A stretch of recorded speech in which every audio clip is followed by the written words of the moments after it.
In 1989, Janet Jackson released a music video. Years later, a laptop manufacturer discovered that it had system requirements. Played on certain laptops, the video could crash them. Then it crashed a laptop that was not playing it. That one was just nearby.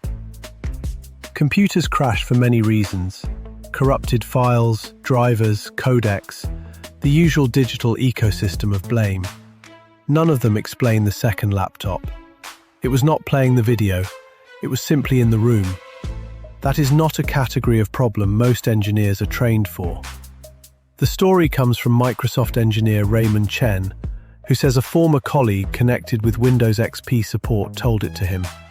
So this is a credible second-hand account, not a published engineering report.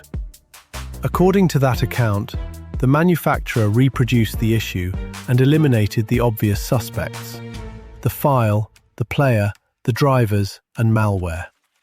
Eventually, the evidence stopped pointing at the computer and started pointing at the air. Software can be patched. The room is harder to update. A mechanical hard drive contains platters spinning thousands of times per minute and a tiny head positioned extremely close to them. It is a record player that has replaced music with anxiety. Every physical object has a frequency it responds to. Push a swing at the right rhythm, and small pushes create large movement. Sound is not information. Sound is air being pushed. Feed the wrong frequency into that drive, and the head can no longer stay where it needs to be. The operating system asks the disk a question, receives no useful answer, asks again, and eventually concludes that everything is terrible. The drive did not need to be destroyed. It only needed to lose its footing for long enough. But why this recording? Rhythm Nation was tuned unusually sharp. Around A equals 450 instead of the standard 440.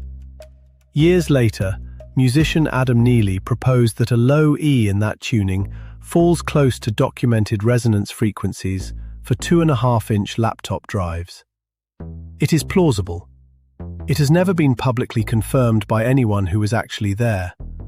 The musicians and the engineers had independently selected the same number.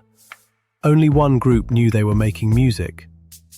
The manufacturer reportedly solved the problem with an audio filter that removed the troublesome frequency before the speakers reproduced it. They did not redesign the drive. They edited Janet Jackson. Affected systems now carried a factory-installed opinion about one particular recording. Then came Windows 7 with a reasonable rule. Audio effects installed by manufacturers should be something users could disable. Except this effect existed to stop the computer being acoustically destabilized. Turning it off could bring the problem back.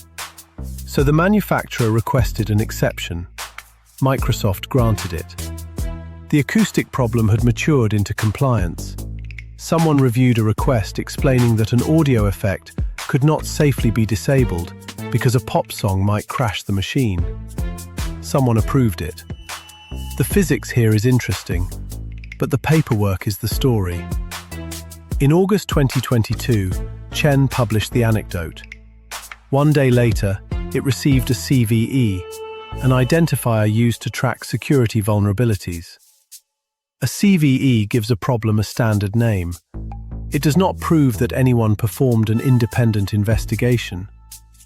The public documentation remained limited, and Chen suggested somebody might have been having fun with the CVE system.